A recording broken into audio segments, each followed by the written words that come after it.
Os 5 monges se refugiaram numa clareira na floresta, perto de Benares, depois que deixaram Gautama. Meses se passaram, agora a clareira estava bonita, com árvores que pendiam devido à luxuriante explosão da primavera. Eles sabiam que Gautama devia estar morto, embora jamais tocassem no assunto. Os 5 monges viviam reclusos, mas os tempos de extrema provação haviam chegado ao fim. Voltar a levar uma vida sóbria parecia ser a coisa certa a fazer, mas uma leve melancolia pairava sobre sua existência, já que todo monge que vivia na floresta queria alcançar a iluminação. O fracasso de Gautama significava também o fracasso deles. Portanto, quando Gautama entrou na clareira, certa manhã, os 5 ficaram aliviados, tanto por si próprios quanto por ele.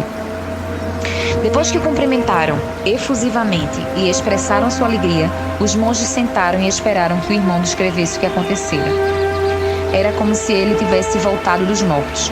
Esperaram uma história milagrosa. No mínimo, revelaria as maravilhas da iluminação. Mas Buda só queria ficar sentado com eles, em silêncio, às vezes olhando para um ou para outro. Nós ficamos de luto por sua morte, Gautama, disse Kondama mais jovem, porque sabiam que Gautama não existia mais, respondeu Buda. E vocês estavam certos. Isso era algo que eles compreendiam, já que é natural que alguém que alcança a iluminação corte todos os laços com sua personalidade anterior. Mas nenhum dos 5 monges jamais encontrará alguém que tivesse alcançado a iluminação. Se você não é Gautama, quem é você? Perguntou Assaji. Eu tenho o corpo de Gautama, e vocês podem me chamar assim se quiserem, respondeu Buda sorrindo. Senão, como vocês vão me encontrar no escuro? Mas não sou esse corpo nem esse nome. Não sou mais uma pessoa no sentido que vocês conhecem.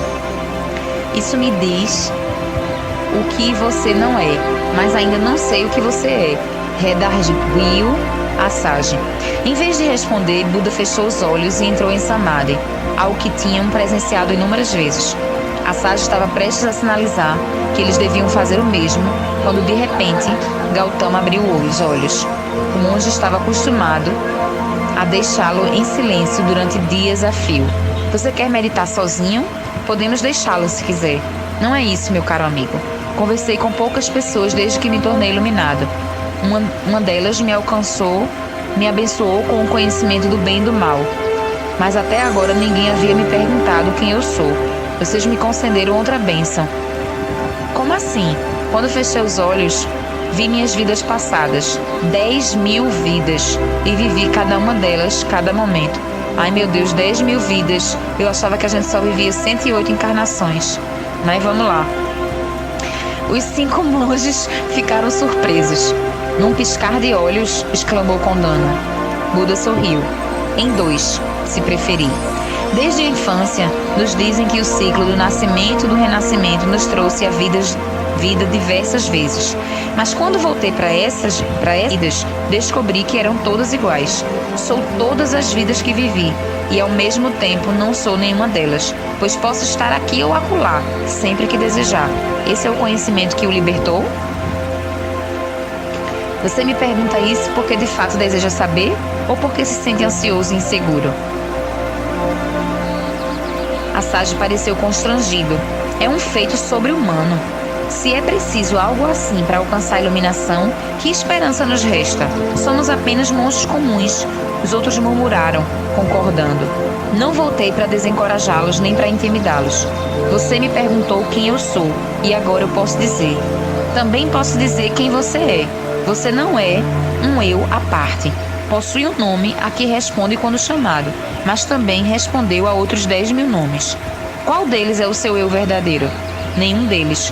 Você se identifica com um conjunto de memórias. Sabe quem são seu pai e sua mãe e dirige seu olhar para um objetivo que almeja.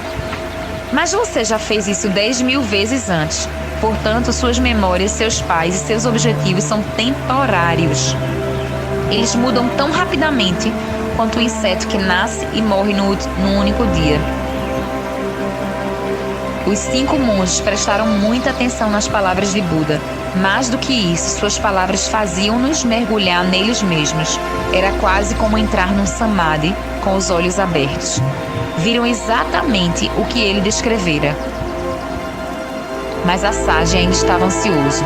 Eu estaria desperdiçando minha vida se tentasse desvendar 10.000 vidas passadas. E se você deseja que eu renuncie a esta vida, como se fosse uma ilusão, então eu pergunto, já não fiz isso ao me tornar um monge? Você renunciou apenas às amarras exteriores, disse Buda.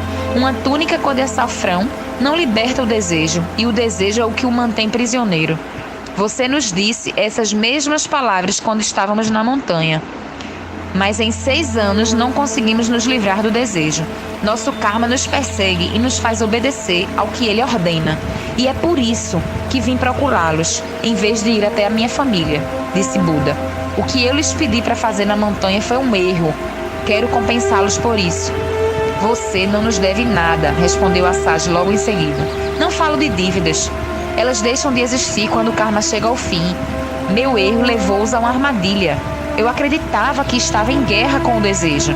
Desprezava o mundo e o meu próprio corpo, que ansiava por todas as delícias do mundo. Mas isso certamente não é um erro, disse Assaji.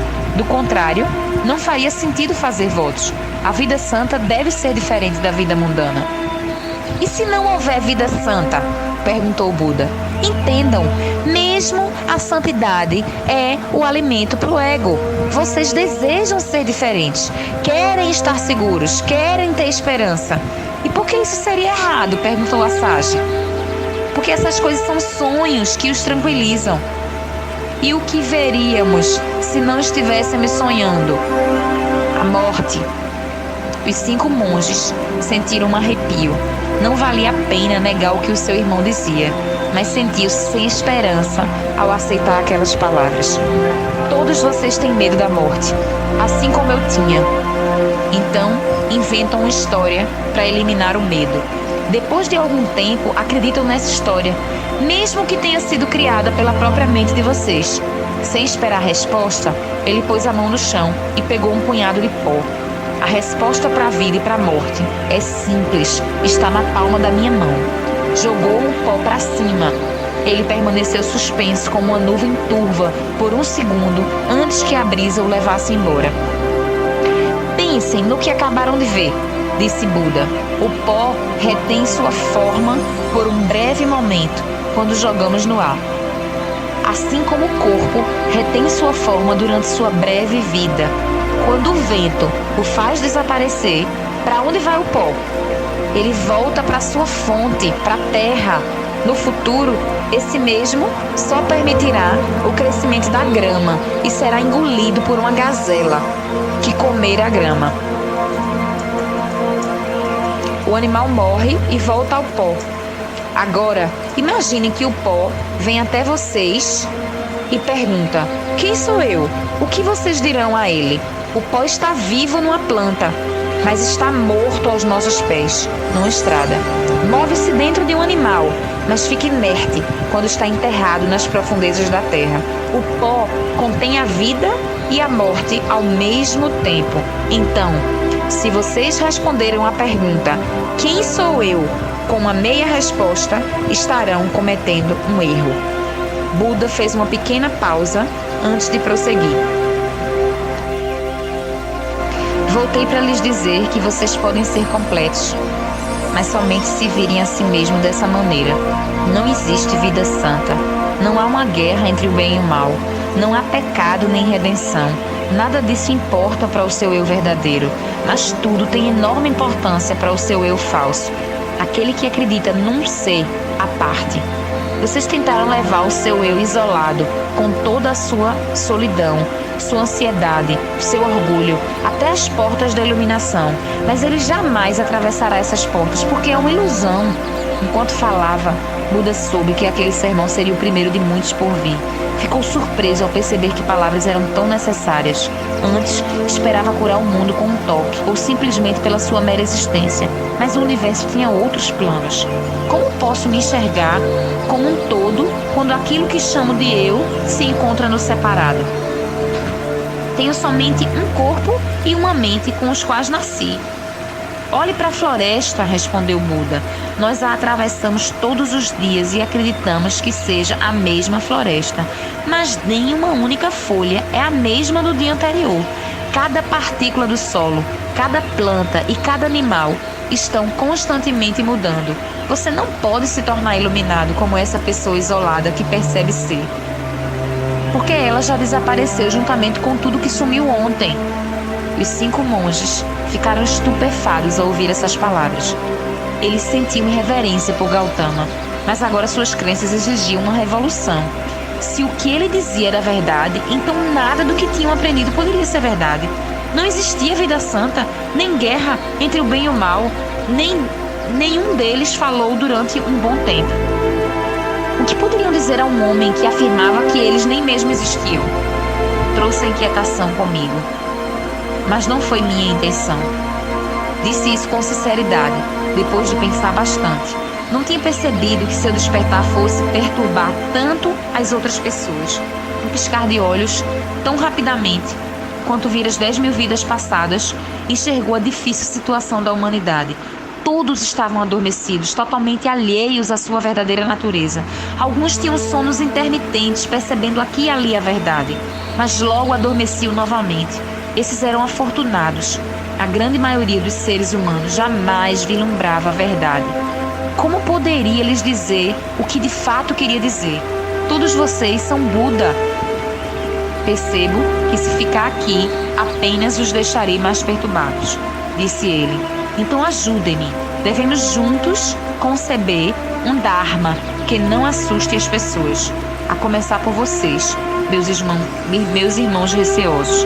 Com isso, os 5 monges sorriram e relaxaram um pouco. Buda apontou para as árvores florescendo em volta deles. O Dharma deve ser belo e também fácil. Se a natureza está desperta, onde quer que olhemos, os seres humanos também merecem o mesmo. Despertar não deveria ser uma luta árdua. Mas você lutou arduamente. Sim. E quanto mais lutava, mais difícil era despertar. Transformei meu corpo e minha mente em meus inimigos. Nesse caminho só existe a morte. Enquanto seu corpo for seu inimigo, você estará amarrado a ele.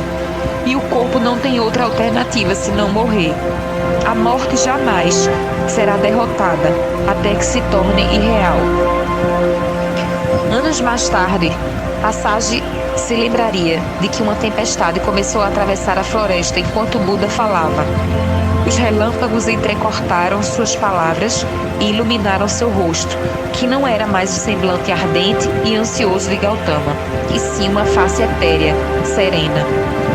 Ouviam a chuva sobre as copas das árvores, mas nenhuma gota caiu sobre os 5 monges. Nem mesmo um pingo perdido se desfez na fogueira. Dessa maneira, a natureza lhes dizia que Buda era mais do que um homem que havia alcançado a iluminação. Tornaram-se seus fiéis seguidores depois daquela noite. Pela primeira vez em 6 anos,